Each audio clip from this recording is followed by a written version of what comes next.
Miami, the market's on fire. To buy, to sell, to hold takes you higher. With Zalewski and Hernandez, you know the sound. Ya tú sabes.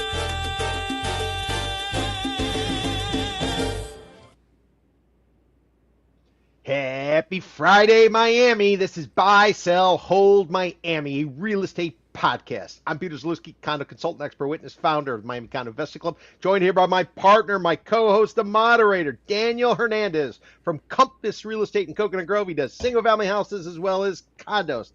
Daniel, happy 10-year treasury, my friend. 4.75. We hit it. We actually hit it. We're approaching 5. What? That's more than it was a few months ago. Listen, on the 27th of February, Friday, we hit 3.96. And everybody should know 10-year treasury translates into your mortgage interest rate, your credit card interest rate, your car loan interest rate. Mortgages, you add 3 points to it.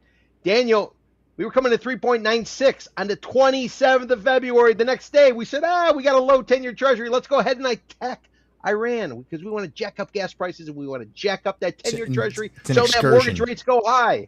It's an excursion. We went on it's like a cruise ship excursion. We went off on the ship and we went to Iran at the cost of what, several $100 billion? Yeah, and counting. But hey, listen, with any luck, we might be able to hit 7%, 30-year fixed rate mortgage. Wall Street says $4.99 a gallon I did with my car yesterday. Ouch. Whoa. 2013, no car. That's how long it's been for me. And the court did not order it. I voluntarily did it. But can you get anywhere? They haven't built a transit corridor since like 1975. Yeah, you are kind of limited to that skeleton of a metro rail. But we'll get to that because we got a big segment to talk about the transit corridor. And if you're just joining us for the first time today, everybody, this is Buy, Sell, Hold, where Peter and I, we throw back these stories week after week. And have we got a show for you? In the bottom left of your screen, or if you're looking on some mobile, right there in the middle, you see the rundown. Those are some topics that Peter and I throw back and forth. And at the end of each topic, we're either going to buy because we agree, we sell because we disagree, or we hold because we don't have enough information. We don't know. We're adults and we can just sit back and watch. But with that, Peter, there was a story last week that you had me kick because we had so much material to play with and we push it to this week. But I want to talk about our boy Moishe Mana. And Moishe Mana, for everybody who doesn't know, is an enterprising gentleman. He came here, get this, Peter, I was doing some research about Mr. Mana. He came here from Israel, not here. He went to New York in 1983. And he had a moving truck. And that moving truck grew into Moishe's Moving Systems, which from my half-assed internet research grew to become one of the largest, if not the largest moving company in all of New York. And then he saw as many developers who wind up down here see when they're in New York, they go, wait, I should own this real estate stuff. And so then he got into warehousing. He got into data warehousing. I mean, he was into warehousing, computer storage back before they called it Facebook and Google, when it was just called IT, information technology. And then he parlayed that into art storage, which he had that whole Mana Contemporary. And we're not going to get into all that. There were some lawsuits, but that's behind him now. In 2009, he came to Miami, though. I'm sure he was coming down here partying with Versace and all the cool kids and Stallone in the 90s. But he planted a flag here, and that flag he planted is in a little neighborhood that we know today as Wynwood. Well, I said it how the Cubans say it, but Wynwood. And he has built and amassed acres and acres and acres of warehouses at a cost basis that would make your head spin today. In fact, there was a rumor, wasn't there, Peter, that our boy Mr. Billions was negotiating a deal for Mana over there in Wynwood. It was like $700 million, something like that. I mean, both sides said. Both sides said, nah, you guys are crazy. You guys are making that stuff up. That's fake news. But if it actually is true, and his cost basis is probably in the hundreds of millions, $300 million, $700 million seems like a payday for him. And that's just Wynwood, guys. Then in like 2014, 2015, he started buying up what we're calling today is the Flagler corridor, which Flagler, everybody, for who's just watching the show, not from Miami, Flagler's effectively 0 Street. So if you're looking at the latitude, anything north of Flagler's north, anything south of Flagler's south. And Flagler Street is like City of Miami, 0 Street. So in and around that corridor, he's got something like 80 buildings, Pete. But, before you go forward, let me just throw out to you.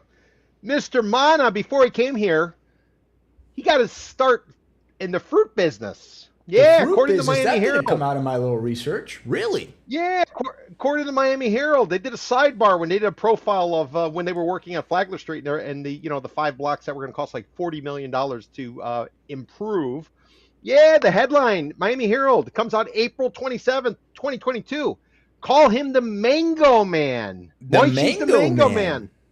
Yeah, Moishi Mana sprouts fruitful agricultural business in Colombia. He owns a bunch of dirt in Colombia so he can export mangoes and limes.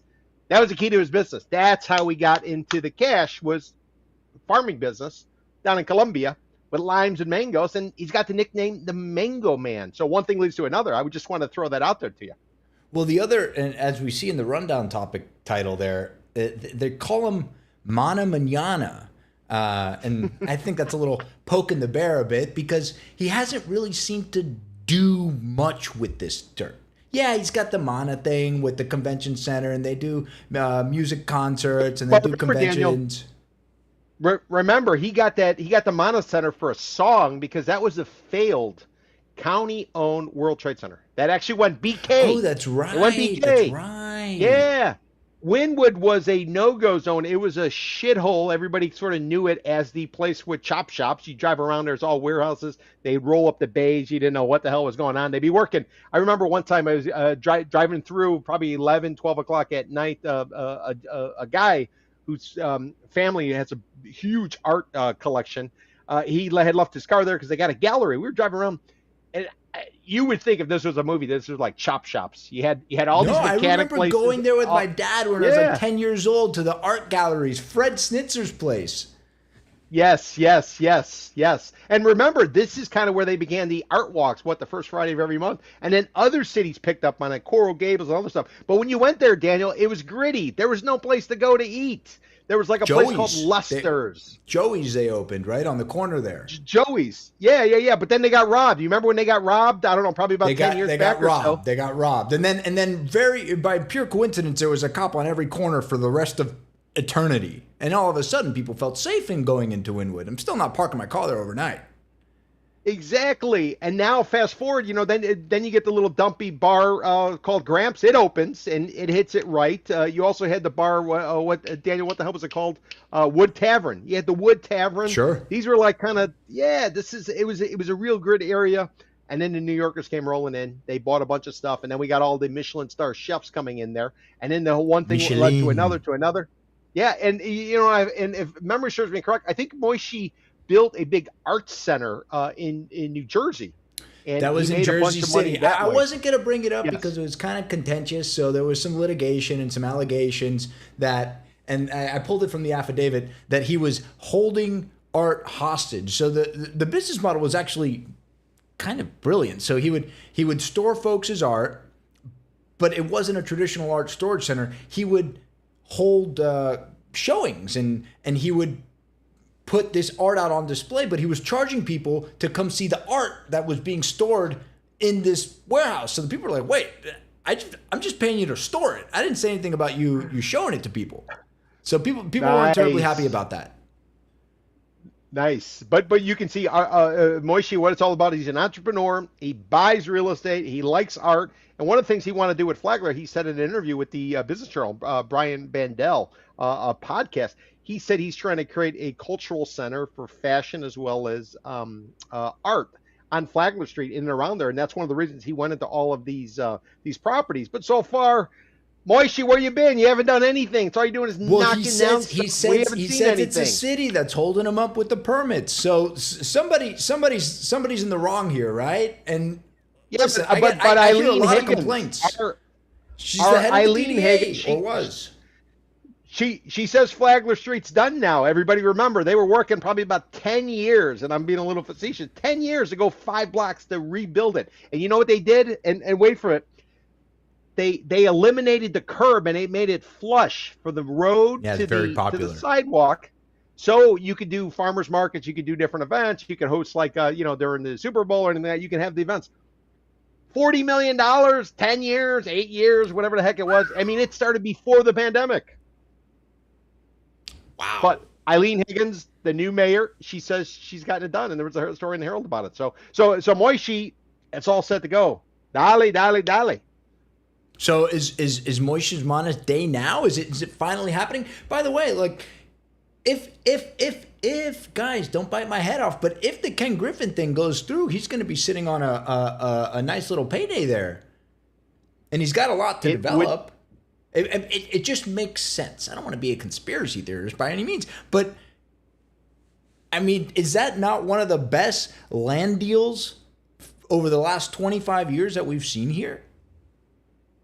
In terms of the appreciation, the Wynwood, the Wynwood or the Flagler. No, Flagler. No. Flagler, we'll have to see about Flagler, but the Wynwood thing, the money's real. Listen, Ken Billions, the same week that they denied those rumors that they threw him out, he bought the Class A office building that they put up over there. What is that, between 5th and 6th Avenue? So yeah, Ken Billions has interest, $370-something million worth of interest in Wynwood already. So maybe there's some truth to that. I don't know. It could be, but going back to the Brian Bendel podcast, for Moishi, he says it's about legacy. He wants to build his legacy. And so far, Moishi, your only legacy is a bunch of vacant dirt, as well as maybe Wynwood, where you bring in a bunch of roach coaches or food trucks is what they call it now. People line up and you sell booze. I don't know what else he's done over there other than acquire dirt and rent it out to food trucks and people who want to drink. I mean, the acoustics in the Mana Convention Center there are not fantastic. I've been to concerts there. It's and the internet connection is piss poor in that place. You try to get LTE or anything else on your phone. Oh my God, it's horrible. You almost need like a 5G now, Peter. LTE. What is this? 2016? But you remember Nextel, where all the construction workers they had like walkie-talkies. That's what you need in the Mana Center. Yeah, there's no connection whatsoever. I don't care if it's 5G, it's 12G based on inflation rate. Maybe it's 20G. You don't get any connection there. But legacy. What's his legacy? Or is this the time where he's going to build his legacy? He proved he can buy dirt, but anybody can buy. Now, what do you do with it? Is what I would sort of throw out there.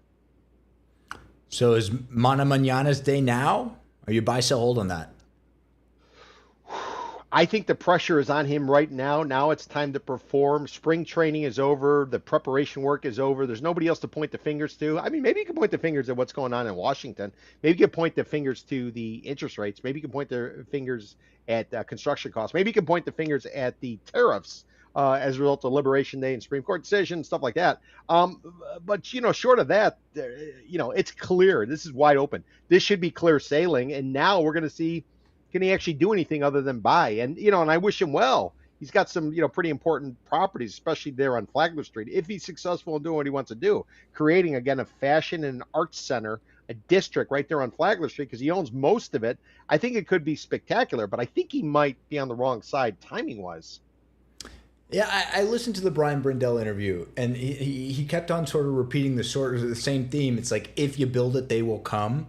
So instead of building the residences first, he really puts a big stick in tenant selection and making sure the right people are there. And then if the retail and the commercial enterprise is there, then people will want to pay high rents to live there. And I guess that's sort of his whole thesis. Maybe he should come on the show and tell me different. Yeah, Daniel, you raise a great point. And you know what? It kind of reminds me of his brethren.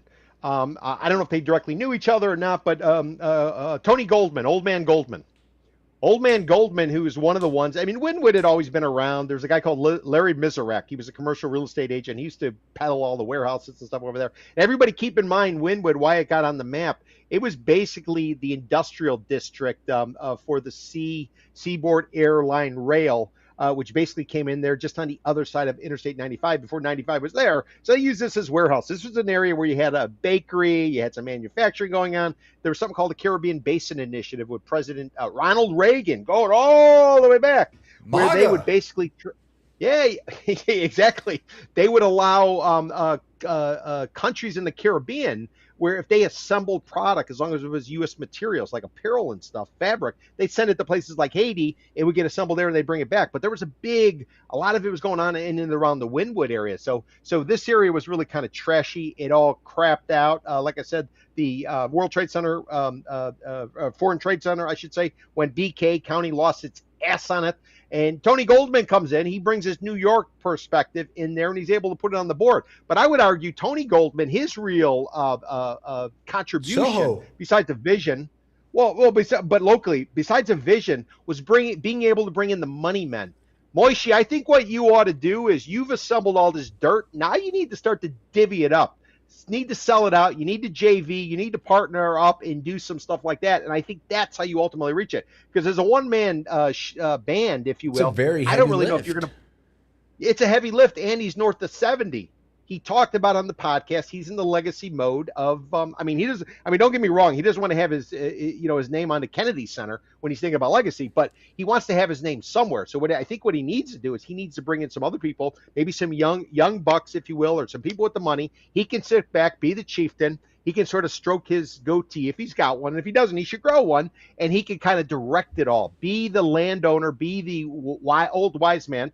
Share about what you were doing in Colombia with the mangoes and the limes, and we can bring it all together. And I think it would be a fantastic situation. But now's the time. You got to do it now, because if not, people are going to really doubt and question, because there's nobody to point fingers at anymore. So you're a buy. I'm a buy. I would be. Yeah. Do it. But it's right now.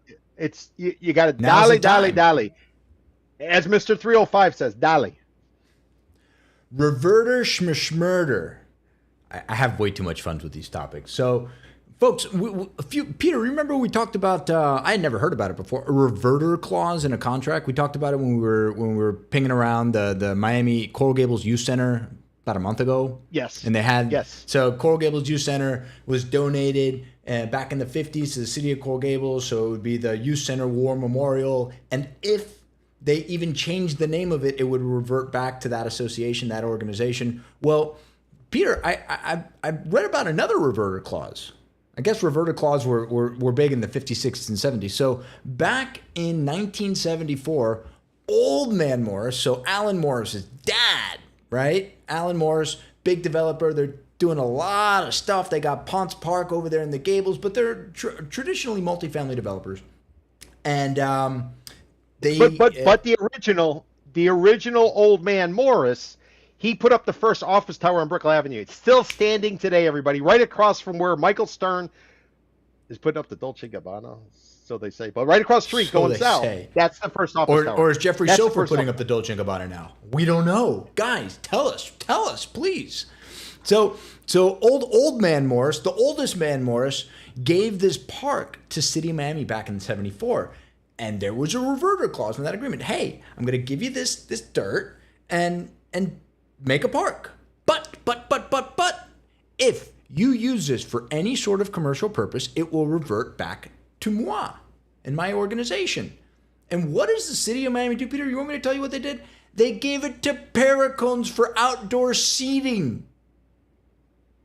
Paracones was a restaurant in Brickell when nothing was in Brickell, and it was fantastic. They sold out about a decade ago, maybe a little more. Now it's a condo tower there, but they used this park for outdoor seating, and that was a big no-no per that country. Well, they could have done whatever they wanted, but they needed to know full well and good that if they did that, Alan Morris could come back knocking and say, hey, my reverter clause clicked in, now it's mine. So 1974 to 2020. Yeah. Just like the Crandon family, right? Over there in Key Biscayne. Remember they had a tennis tournament there, and one thing led to another, and all of a sudden they got the boot as well. So exactly. So if this organization controls it, and by the way, right, we have to remember, Alan Morris is a developer, and everybody's all up in arms because they want to develop it now. And it makes me think of that story of the scorpion and the frog, Pete, You know, the story where there's a body of water. I'm gonna paraphrase and butcher the shit out of it, but effectively there's a body of water, folks, and there's a scorpion and a frog, and the scorpion can't swim, so he tells the frog, "Hey, frog guy, can I jump on your back and get across this body of water?" And the frog's like, "Oh, dude, you're a scorpion. Can you promise not to sting me?" And the scorpion says, "Sure, pal, of course." So he hops on his back, they go across, and then he stings him. And the frog goes, "Hey, dude, what the fuck? You told me you weren't going to sting me." He goes, "I'm a scorpion." Alan Morris is a developer.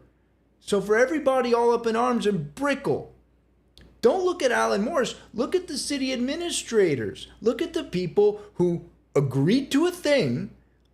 They didn't do the thing. And now the guy who donated is saying, Scorpion's saying, "I'm a developer. What do you expect me to do with it?" So Alan Morris will wind up building a building there because that is his right. It is his right, and I think he should do it. If the city wants, take it eminent domain. Call up Daniela Levine Cava over in County Hall. They're Ask really her, good "Hey, at doing what's the process?" deals with developers for dirt. They're really good at that. What's the process? Yeah, they got great They were experience. going to because spend of Fisher $400 million Island. just like without a thought, right? We got to bring up Fisher Island fuel tank every single week. I love the fact that controversy is going on. It's a big deal. So listen, I get it. I love parks as much as the next guy, and there's a big push. Somebody is giving a lot of clout, social clout. I applaud him for fighting against the city with the arborists, and I think they're getting a little slippery slope with pulling out mature trees, because putting a young tree as a replacement for a mature tree, I don't think is a very great strategy. But I need to mention, by the way, Alan Morris, the same people that are getting bitched at for this whole thing, they got a 40-tree permit to remove trees in the Grove for their ziggurat project. And that's Damian Pardo's district. When the Miami Herald asked Damian Pardo's office for a comment on this, they didn't even get a response. Guys, you're public servants. Your duty is to respond when your constituents ask questions. It doesn't matter if they're not going to like the answer. Shit, maybe you don't even like the answer, but you did a thing and you got to say why you did it or why you didn't do it. Here. I'm with you on that. Daniel, talking about Alan Morris, let's sort of go back there. So I think the office building went up in like the 1950s. I want to say the oldest. What's the address of that? What is it? It's like 10th in Brickell. It's going to be on the southwest corner. Yeah, it's across from the Turkish guy with the salt. The guy who drops the salt. That's on the east side of the street, right across the street. It'd be the southwest corner, and it's across the street from Michael Stern's Dolce Gabbana proposed or planned, whatever it's going to be. You'll see it. So a white building, probably about 10 to 12 stories or so. I think they actually turned into condo hotels. So, but let's go back. So the oldest man Morris, memory serves me correct. He was down here quite some time, involved with a bunch of different developers. He breaks off on his own. He builds the first office tower on Brickell Avenue, and then Alan Jr., if you will, takes over.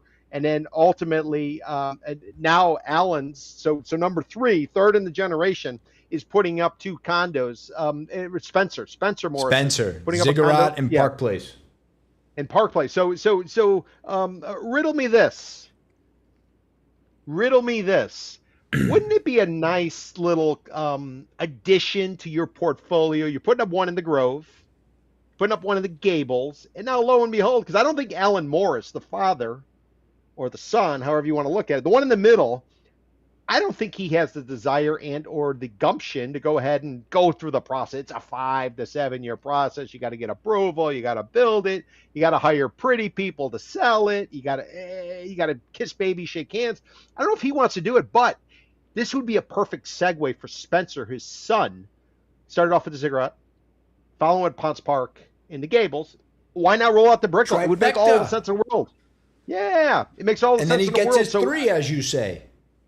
Yeah, and 3 on the board, and you are legit. Welcome to the club. They give you a ring. They give you a jacket. What color should the jacket be when you get into that club, Daniel? Ooh, I don't know. Blue, green, gold. No, they already got the green one with the golf. Maybe blue. Yeah. Some Miami blue. Yeah, yeah. We need to come up with a Hall of Fame and a Hall of Shame for developers. Those who we should put in the Hall of Fame and those You who know, we should put in the Hall nobody's of Shame. claimed our BSH NFT trophies that we put out a few months back. Nope, nobody's called me to claim them. I don't know why. Why doesn't anybody want Miami coin? Carlos Rosso, I mean, you should call up. You won one of the awards. You won an award. Get off your boat. Stop vacationing. Call us up. Well, We'll give you the NFT. He did so well at the Standard in Midtown. Well, now he's got the other one in Midtown with your pickleball courts. Paddleboard, pickle court, racquetball, whatever the hell it is. Racquetball's so 1980s, man. No, but honestly, going back to Alan Morris and Spencer Morris, I think that's really the play as we kind of talk this out. It's probably setting up the dirt so that Spencer can break through and go ahead and put up a tower because he's building up. He's building the portfolio. He's doing the Grove with Ziggurat. He's doing Ponce Park and the Gables. This would be the third one. This would make him legit. And then the whole process would just continue onward in the Morris family and their contribution to Miami. So reverters from a schmurder, buy, sell, hold. Yeah, I gotta be a buy. I'm with you, pal. Well, since we're sticking around Brickell, this one's a little more thematic, right? And we talk about this Wall Street of the South. Peter, you know where Lombard Street is? You ever heard of Lombard Street? Isn't that the pizza joint? Is there something with like a pizza out of Boston Lombard Street. Lombard Street's in London. Jolly old England, Pete. By the way, it's the High Street. High Street. It's the financial center. It's the Wall Street of London, right? But they've been there for way longer. So the Lombards were merchants that went over to London in like the 13th century. And did Wall Street, were the financiers in Wall Street in New York City? New York City became New York City, what, like half an hour ago? Were they saying, oh, we're the Lombard Street of the Americans? No! So my whole thing is, why do we keep on harping on? Either way, why do we keep on calling Brickell Avenue the Wall Street of the South? Brickell Avenue is Brickell Avenue. I mean, listen, and we had that nice gentleman on the pod a few months back, Rob Amaruso. He said it himself. He goes, listen, I'm not fooled here. Miami's not going to be New York. He goes to New York and he can do 20 meetings in a few days on foot walking around Midtown. That is impossible here. I actually pulled some numbers for us, Pete. So Business Insider, Bradley Sachs, Wall Street of the South has not materialized in headcount. In 2025, 8 of the industry's biggest employers, multi-strategy funds including Millennium, Citadel, Point72, and a few others I've never heard of before because that's not my thing, had a combined 218 investment professionals in Miami. Drop in the bucket, Pete. I thought they were all coming down here. And maybe there are more coming down here. But listen. I said it from the beginning. This is all just smoke and mirrors. These are little satellite offices. We're really good at marketing here, and the Wall Street of the South moniker. Somebody got it in their head that was a good thing. But where are all these New Yorkers, by the way, in January? They're coming here for the lifestyle, not for the professionalism. And listen, I don't disagree that we need to aspire to be more professional if we want to be a global city. We want to be considered a global city. But the lifestyle here is unmatched. You think anybody's partying on a boat in January in London? No! But they are here. So there's a space for us in the global financial capital encyclopedia, but it's not a Wall Street. We're not going to be that. Look, I'll Ken Billions, right? Ken Billions has a bayfront lot right there in Brickell. And what do we do? Well, here, the highest and best use for that, if you want to argue this with me, argue it, it's condos, right? But he's building an office building because he wants this to be a financial capital. He goes, I'll take a hit. I'm Ken Billions. I could lose every dollar I put into this thing because I want to create a financial center here. And I applaud him and I thank him for it. He's not building condos. He's building an office building on something. He could have a sellout of over $1 billion on that parcel. But no, he's going to have tenants. He's going to be a landlord, Peter. By the way, it seems like he's moving forward with his New York office tower. After all the back and forth with the Mamdani thing, he's building it anyway. Imagine that. Well, listen, let's hold his feet to the fire. Listen, the Wall Street South moniker, going back to 1920s, everybody. According to a book called Bubble in the Sun, Christopher Knowlton. Wall Street South is old. It's so old. It's used by those people who have no creativity. But Daniel, I think you just had a Carl Fisher moment. And what I mean by Oh, that, yeah. So Carl Fisher, this guy basically credited with creating Miami Beach. He made a ton of cash. Created a patent that was sold to a large industrialist company related to headlights back in the day. So he's a gearhead. So he goes ahead. He creates the Indianapolis 500. They bank on it. They lead forward to building the Dixie Highway. They put together the Dixie Highway. So Fisher comes down here, and old man Flagler, Henry Flagler, the partner of John D. Rockefeller from Standard Oil, he had set up shop in Palm Beach County and Palm Beach Island, put it on the map.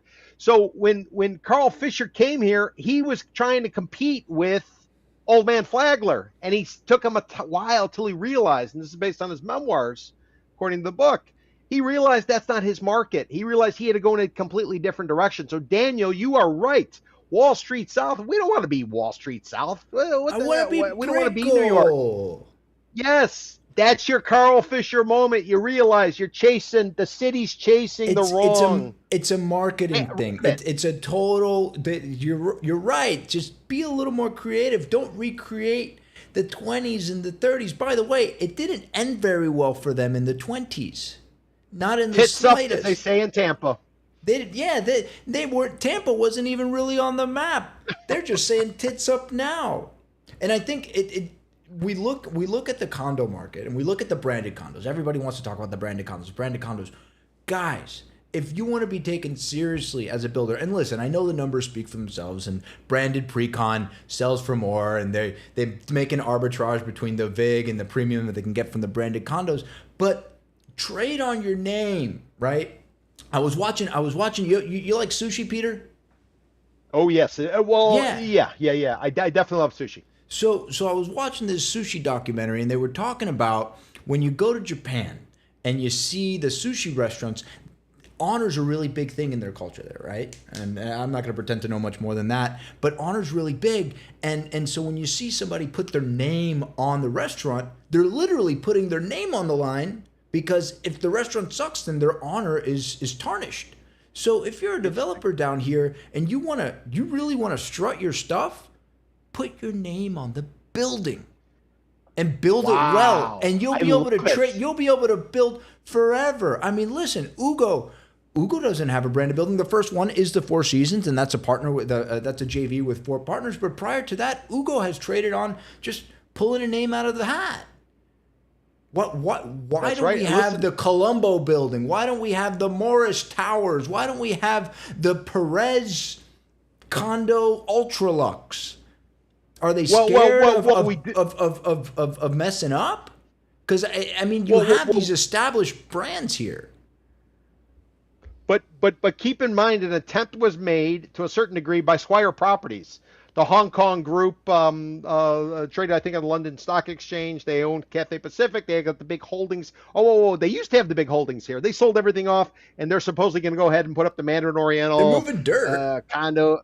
Yeah. Supposedly they're going to do it, but credit to them in the 1990s, they went forward with a project called the Carbonell, named after an artist, sculpturist. And if you guys are going over the Brickell Avenue Bridge, when you're going over the Brickell Avenue Bridge, if you're on the east side of the bridge, when you can overlook the world's most expensive dog park, which is the Miami Circle, paid $18 million, and they put sod over it, and dogs do their thing on there. Because remember, 0.5 dogs per unit. There's 1,800 units in ICON, but that's a different story. But anyways, when you're walking, when you're walking over the Brickell Avenue Bridge, everybody, next time you're doing it, you go from Brickell north over integrated onto Miami or in the Central Business District. I want you to look up. You are going to see what looks like almost like a totem pole going all the way up, and there's all kinds of carvings about the Kestas, about the Florida Panther, about all this type of stuff. The guy who did it was called Carbonell, old man Carbonell, very famous sculpturist, I want to say out of Spain. So the Carbonell building is named after him, and Squire actually funded that lack of a better word, totem pole, which is on the southeast side of the Brickell Avenue Bridge. Yeah, I was fortunate enough; I was able to go to the party when they were launching it and the dedication and stuff like that. So it was attempted once before. It wasn't the developer in Swire, but it was attempted in terms of an individual based on their contribution. But Daniel, I'm with you. A condo is a work of art, and if they can name a condo after a sculpturist and call it the Carbonell, why the hell aren't these developers putting their own names on it if they have to, and testing their reputation? How good is their reputation? George Perez, old man It's Perez. a very risky thing to do.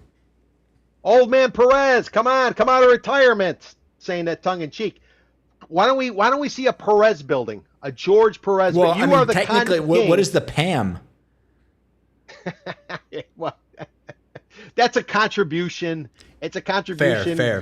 To go ahead. No, but put your name on the building. Daniel, I love that. Gil Deser, you put up a ton of towers. Why the hell you? Well, use he named the elevator. The car elevator is named after him. He patented it. It's called the Deservator. Yeah, but let's see the Desert Condo Tower. Let's see what you got. Why you use everybody else's name? You got enough street cred right now. And you don't have to pay for it. Yeah, why do you got Harvey Hernandez? You're slapping up towers everywhere. Put your name on a building. Let's see what you got, everybody. Otherwise, you guys are just kind of, you're sliding in. Daniel, I love that. I think we need to add that to our things to do in 2027, up there with lobbying for the Port of Miami to give up the cargo and turn it into cruise and turn the whole area into like a downtown Disney, for lack of a better word, because I think it would be a home run rather than having a couple gantry cranes and moving some containers that don't really make us any money other than the truckers driving back and forth. You heard it from us. We've been yapping about it for months now. Brickell needs its own brand. I'm a buy, obviously. I'm a buy as well, but I love the idea of a developer putting their own name on the building, Daniel. That is a beautiful challenge that I think we should put out to all of our veteran developers down here on the ground. I love it. Miami City Hall Blues. It's not the first time we talked about City of Miami City Hall being moved or electing to move to the new stadium. What do I call it? Do I call it the old Melreese Park? Do I call it the new stadium? They didn't think about the new stadium branding rights, because now it's just called the new stadium. Or is it just new stadium? Or is it the soccer stadium no one's going to go to and nobody's going to walk across that freaking pedestrian bridge? Thanks for the $20 million, by the way. City of Miami City Hall currently, and I'm going to bring it up for the gang just so they can see, and we haven't used the map today. Sorry, guys, I'm asleep at the wheel. But City Hall right now is probably in the best location of any American city hall in America. It's on the bay. Coconut Grove is so hot. You got $3,000 square foot condos being sold in pre-construction, and the city commissioners and the mayor sit in front of those. I mean, talk about having the best office being a public servant in the country, and they want to move it next to the airport. Why do they want to do this? Because it's old and it's tired and blah, blah, blah, blah, blah, blah, blah. The Miami River development, where some municipal offices were held, they want them to move out of there and they want to consolidate it all. Frankly, I just think that the Moss Boys and Beckham couldn't lease out their Melreese development, and now they have a 99-year no-bid lease from a municipality at below market rents. Next, what the hell are they going to do with this? Well, and that's, boy, that is so interesting. So let's lay it out for everybody. Before we had planes landing on the ground, generally speaking, we had Pan Am. We had the Chalks Airlines. We had the seaplanes, everybody. This was a terminal for Pan Am when they were building it out. Some people might not realize it, but if you go back and you read some of the history, Miami was an aviation center. There were airports everywhere. People would take off here, take off there, land. You want to read or hear about some of it, Casey Paquette in Miami History podcast. They'll take you through a lot of it. But basically, a lot of aviation was going on here.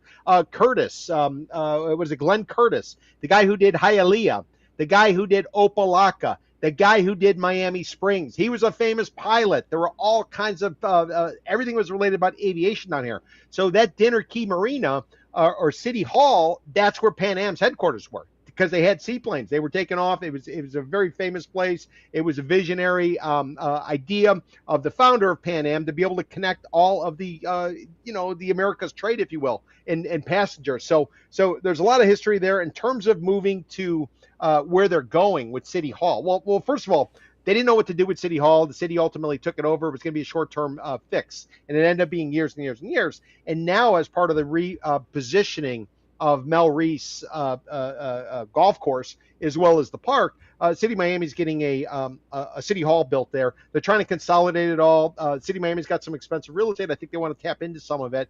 And the reality is they're probably going to have to be required to use and preserve that terminal, which is now City Hall, and then they'll probably build around it. I could see them basically closing off the site. That's what I'm thinking. So we got this property tax referendum thing coming down. We got a very, very obvious budget deficit that we're looking down the barrel of. And City Hall, where it stands right now, is in some really expensive real estate. So exactly what part of City Hall, the former Pan Am terminal, is historic, and which parts are developable? Because talk about highest and best use. Yeah, is it pretty? But to a enterprising capitalist, this looks like a condo site to me. Well, it is. I think the circle. If anybody doesn't know City Hall, when you go there, there's a circle. There's a roundabout. I think all of that would probably be developed. We all know the Freedom Tower, right? Over on, what is that, 6th, 5th, and 6th in Biscayne, right across from where President Trump is putting up his library. We have a street value of about $368 million. They threw out Dunn's lawsuit, by the way. Oh, did they? So it looks like President Trump's going to be able to go forward. Yeah, so if you zoom in on Freedom Tower, zoom on that, the rights are to build around Freedom Tower. Think of like the building the Blue. If you guys ever seen the Blue when you're driving on Julia Tuttle Causeway, when you go from the airport over to Middle Beach and Miami Beach, Fontainebleau, stuff like that, it's kind of circular, it's curved. I could see them. At Freedom Tower, they have the right to build around the Freedom Tower, so they still preserve it. Think Paramount Bay, Daniel. That's probably a perfect example to something about Mary House, which ultimately had to be destroyed when the crane collapsed and killed everybody. And then they replaced it with some kind of Kendall-like design. But yeah, there you go. You see how the building kind of wraps around? That's what I would imagine they're going to do there. They're probably going to sell it off to somebody's brother-in-law. They'll be able to build, and then they'll probably do a circular or I don't know how you want to say it, concave type of design, just like Paramount Bay right there. Daniel, if you could zoom in on Paramount Bay, everybody can see the little 2-story retail center. Yeah, there you go, right in front. Yep. Yeah, so it kind of wraps around it. If you guys watched the movie Something About Mary about 20-something years ago, that's the site of where the house was, Mary's house, the Cameron Diaz that was the character. Apartment? Yeah, that's where it was. And because if you go back and watch the movie, you'll see what this area was. And when Daniel Kazi was putting up this Paramount Bay, near the end, his crane collapsed, and it destroyed the Something About Mary house. The Something About Mary house was going to be the community center for Paramount Bay, and then it all went to shit. And they replaced it with some kind of Kendall-like design. It's horrible. It's been vacant the entire time there. But Daniel, I think that's what they're probably going to do. Just like Freedom Tower, just like Paramount Bay, I think they're going to end up doing that at City Hall. And then the question becomes, how much of the parking lot, Daniel, how much of the parking lot is going to be part of the deal, and why can't you build a series of condo towers? So as you're driving up Bayshore Drive, you hang a right, and now you're going south, and you come up to the roundabout. Yeah. I mean, Peter, put a number on this. Can you put a number on this right now? Well, I would just say if we go off of President Trump's library site, we call it $360 million. I don't know. It's probably $200 million, $150 million per site for the dirt. And this is direct bayfront. Yeah, but how many can you shoehorn in there, Daniel? Because remember, we got Dinner Key Marina right there, and people are parking surface parking. All the surface parking is obsolete, everybody. If you were to pedal all this off, let me rephrase that. If you were to work out a deal for it, I don't think they can sell it without a approval. 20 years ago, City Yeah, of but Miami there's ran going to into be such a financial hole in problems. the budget because they're getting rid of property taxes that the austerity measures are going to be set in, and they're going to say, hey, look, we got this dirt. We can fill this budget gap real easy. We just got to get rid of this parking lot right there. Yeah, but I think if memory serves me correct, because City of Miami was selling off dirt, and they put in place a referendum. Now I think it's over 500 grand. If the city's actually going to sell it, I think they have to get approval. So I think what they do a lot of times is they lease it out, long-term leases, stuff like that, to kind of get around it. But Daniel, if we look at that site, you guys see the green space? That's the park. That's around where the convention center used to be. Famous convention center. And then you got all this parking for people renting from Dinner Key Marina. And then you got City Hall. All of that could probably be divvied up. What would you say, Daniel? Five condo development sites, condo tower sites, at least That's four? that's got to be what, like 15, 20 acres? Yeah, so let's just go with five. Call spitball it 5 if you want a little more density. Remember, because they can't do transit station neighborhood development because it's carved out for Coconut Grove, right? So it's ultra luxury. I mean, if this were to ever be done, you're talking, if the Four Seasons behind here is 3,000 a foot, you're talking Miami Beach 4,000 or 5,000 a foot prices. What we're seeing in pre-construction Bayfront now on the beach. Well, and I would say there was a report in the Real Deal talking about a lot of contributions going to Mayor Eileen Higgins. She's kind of running the show right now. So just kind of putting it out there. But let's spitball this. Say you could put 5 condo tower sites in there. Let's say you go low density in terms of unit count. Okay, call them 500 units. Yeah. Much like Ugo Colombo did with his Vita project. Which, Ugo, if the building is so well, why the hell are you running a billboard over the bait shack? Is the billboard still there? 27th and US 1. He still got the Vita. It's a premier location, which is a good location. He's running a billboard over a bait shack, Crooks and Crooks, next to the Burger King, and like an orchid joint, place selling orchids. But different story. So let's say 5 towers there. Let's say they go Vita style. Let's say he's going to get you get $5 million a door or so. You play it out. It's probably $100 million at least for the dirt, maybe 200 million, just spitballing times 5, it could be $1 billion. We shouldn't probably say too much more about this because we're giving the administration some ideas that I'm not really happy about. Oh, I'm sure. Well, yeah, but here's the beauty. This would be the kicker, if you ask me.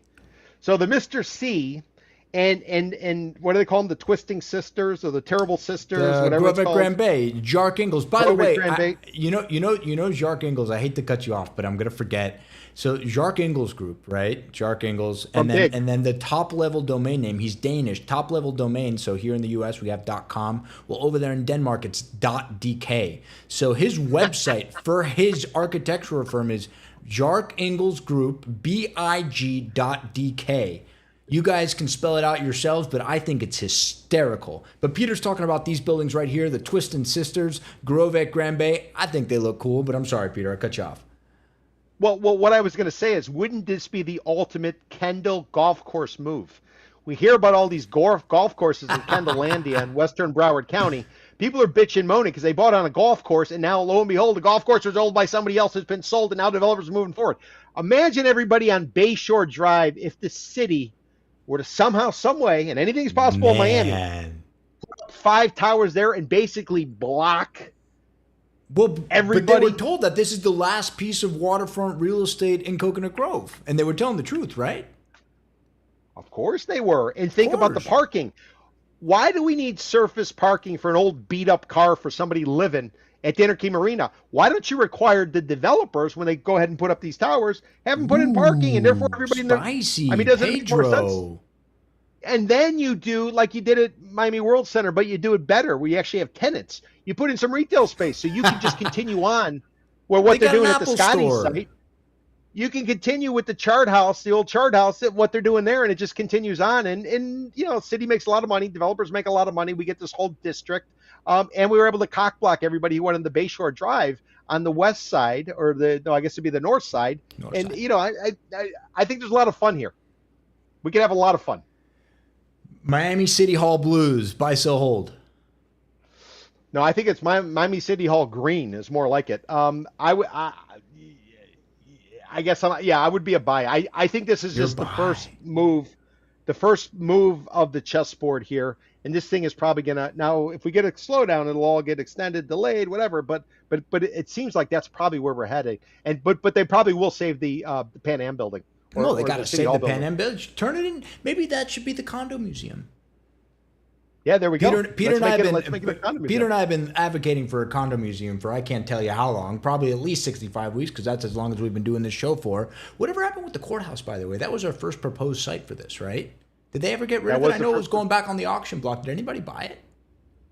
I have not seen anything, and I've been tied up, and I haven't looked into it, so I do not know the answer at this point. That is an answer, guys. You can say I don't know, by the way. Thank you, Peter. I'm holding, I'm eating popcorn, I'm hanging out, putting the upzoning cart before the transit horse. Oh, boy. Hey, Peter, when did they pass that half-penny tax for transit here? 2002, and our mayor at the time was declared the sexiest mayor in all the land. A guy called Alex Pinellas. Ooh. 2002. Still sexy guy? Yeah, I don't know, but there was a columnist, a guy called Jim DeFeedy, now does CBS 4. He was a columnist at Miami Herald as well, the New Times before that. Yeah, he used to hammer it every time you mention name Alex Pinellas. And I want to say he was a Democrat. I could be wrong on that. In but every Florida? time you refer to Alex Pinellas, I'm clutching my pearls. Well, remember before Jeb Bush, you had the old he-coon, which is what he called himself, which was Lawton Childs. He was a Southern Democrat. So this was a blue state, if you will, everybody, until in and around Jeb Bush in September 11th. What a time to be alive. Well, talking about this, so this is all about RTZ, Pete, Rapid Transit Zoning. And I asked Peter about that half-penny sales tax because that tax was passed. So the 0.5 you get in your sales tax, that was passed because all that money was and is supposed to be funneled to building out what they called a smart corridor. So we were promised as constituents, I was 12 at the time, but nonetheless, I lived here and now I vote. Everybody should vote, by the way. I know we got 18.8% in Dade County on the primaries. It's okay. That wasn't the big one. The big one's in November, so show up, folks. But RTZ, right? And we got, of the 6 that were promised, the 6 corridors that were promised, we got 1, and it just opened last year. And it's not even rail, Peter. It's the Bus Rapid Transit, or BRT, going all the way up and down South Dixie Highway. They got the next one planned. Apparently, it's paid for, should be paid for, ready to go, but it ballooned from like 1.9 billion to 4.7 billion, and we're talking about the northern corridor that's going to go up 27th Avenue all the way to the county line. So that's the second one. That'll be finished by 2036, or so they say. Maybe my son will know how to drive by the time they finish even that one. And your son hasn't even come yet. And he's not even born yet, folks. And now what's happening, and it's a chicken or the egg problem. And I get both sides of the argument. But on one side, it's the county saying, hey, we need federal funds. We need to show that we have density and that we have a need for public transit dollars. So they're upzoning along all of these corridors. Rapid Transit Zoning, RTZ. And it's been championed by a bunch of commissioners. I'm not going to name them out loud, but you can look them up. They're really easy to find. Raquel Regalado, Oliver Gilbert, and the communities here, and particularly in Kendall, where if you live in West Dade, the traffic it's bad. There's already a ton of density in there. And so they're upzoning these corridors, but there's no public transit. The public transit was promised 20-something years ago, and they haven't built it. And they shored up their pensions, and they've done quality of life increases in salaries, but they haven't built the public transit. I have a car. I'm like most people in Miami. Peter doesn't. Guys, look at Peter. Think of Peter when you go to the ballot box, because this is something that affects everybody every single day here. I get it. We need to upzone. We do need to upzone because we need the federal funds. But why do we need the federal funds in the first place? I thought that's what the half-penny sales tax was for. Ding, ding, ding, ding, ding. You just Daniel, you were having a day. You had a Carl Fisher moment. I don't know what I would call this one. Maybe this is Maybe this is a Bob Barker moment from The Price is Right, and a shout out to my buddy Boca Joe who watches it every morning. Yeah, that was a Price is Right moment. That was a ding, ding, ding. You got the exact point right there. Why the hell have they been collecting half-penny sales tax since 2002 when it Where are passed? the trains? They got the Brightline, our high-speed rail that goes 70 whole miles an hour when it's not hitting somebody. And if you look at what's going on with Tri-Rail, the state of Florida wants to sort of nix them out. Let Brightline take over, but that's a different story. No, Daniel, you're 100% correct. They have not delivered on our promises. Our mayor at the time, Alex Pinellas, might have been the prettiest mayor in the country based on People magazine, but they weren't able to perform. They weren't able to deliver. Listen, I think what the city or what the county and what everybody needs, they need to go tap into in Manny Diaz. Manny Diaz, the mayor of Miami, former mayor of Miami. Manny put in place and was the originator, and he traveled around the country and he checked it all out. He was the originator of Miami 21, the zoning, which ultimately led to a lot of the development that we see going on, the creativity, the density, a variety of different things. They need, Manny, they need to hire you, not your son, who's the coach over at Duke for the football team and used to run University of Miami football team. No, but the old man Diaz. They need to bring him in there and have him get involved because he's kind of got this vision. It's been 20-something years since the half-penny sales tax went into place, and they have not performed. They added a little extension. I think they call it the Orange Line, so you can get to Miami International Airport. But it was supposed to go all the way to FIU. It was supposed to go to FIU. It was supposed to go to Joe Robbie Stadium or Hard Rock or Landshark. all the other names. Landshark. Yeah, it was supposed to go everywhere. You know it's not going to Miami Beach because Miami Beach does not want public transportation coming over there, and they've been fighting it forever and ever and ever. But what are we doing? We got 6 million people in this region. Everybody knows Miami. We're trying to position ourselves as Wall Street South. We can't put together the public transportation for people like me, who like to pay $2.25, by the way, to get on the Metro Rail and bounce around. Give credit where credit is due. They didn't raise the fares on the Metro Rail, right? And that is a golf clap for Mayor Cava. Despite having the $400 million budget hole. That's right. So, that's good. But listen, the next step's got to be you got to take the train up to Miami Gardens. It used to be called Carroll City. Take it up to Miami Gardens. Take it to the Broward County line. But it's not going to... Listen, if you can build a soccer stadium in half an hour, which they did, they can take 3 years to do this. This schedule... Remember, we were promised the Signature Bridge, the Medusa Bridge, the Fountain Bridge. You guys can submit more names for that bridge that's going to nowhere, the Tarantula. That was supposed to be finished originally, I think, 2024? It's 2026 now. I think it's promised in 2029.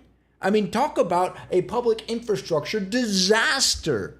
So maybe don't hire those guys to do the trains. That's step one. Step two is just get it started. You got to get the wheels turning on this thing. And yes, do you need... I get it. You guys spent the money on something else. That's water under the bridge. But...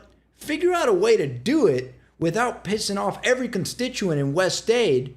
Oh, and by the way, if they turn the airport down there in West Kendall to a commercial airport, what do you think that's going to do to the traffic situation? Exactly. Daniel, I mean, for me, I think the next logical step, and we could say it could go two ways. Some people would say take it out to Kendallandia, the train. I don't know if that one's going to work simply because people living in the suburbs with cul-de-sacs and those little fountains in the U-shaped driveway. But these are the constituents who are really pushing back against this upzoning are the Kendallandia folks. Because they're like, hey, guys, we get it. The train ain't coming here, but you guys are still upzoning. So what? We're going to get a train in 2075? But I think the point I'm making is Kendallandia is Kendallandia. It's kind of right. It's meat and potatoes. It's just right there. Where the opportunity can be for the city, the county, the school board is you bring that train going up 27th Avenue all the way to the Broward County line. The amount of redevelopment that can occur there, if anybody's never driven up 27th Avenue, take 27th up, go straight past the Royal Castle place, which I think closed, famous hamburger joint.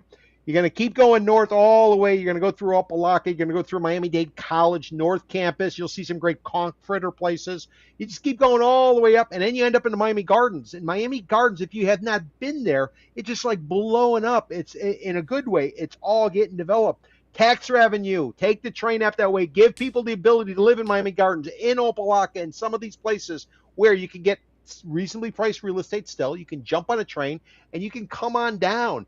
That to me is such a no-brainer because it will simply jack up property taxes, tax revenue for the county, the school board, and the cities. But we're not going to have property taxes anymore. That's right. No more for homesteaded properties.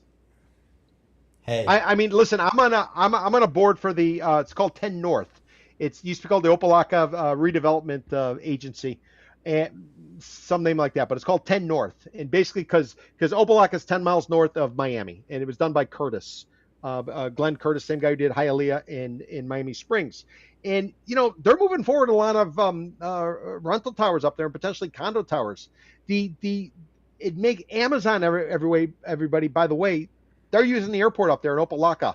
So there's so much potential up this way. You bring in the train, and now you got renters. Plus, you want to talk about a cool area, kind of gritty. You can kind of get into it. You got upside. We're all talking about nobody's going to be able to buy again. This area is wide open, but it's missing the crucial component because of traffic.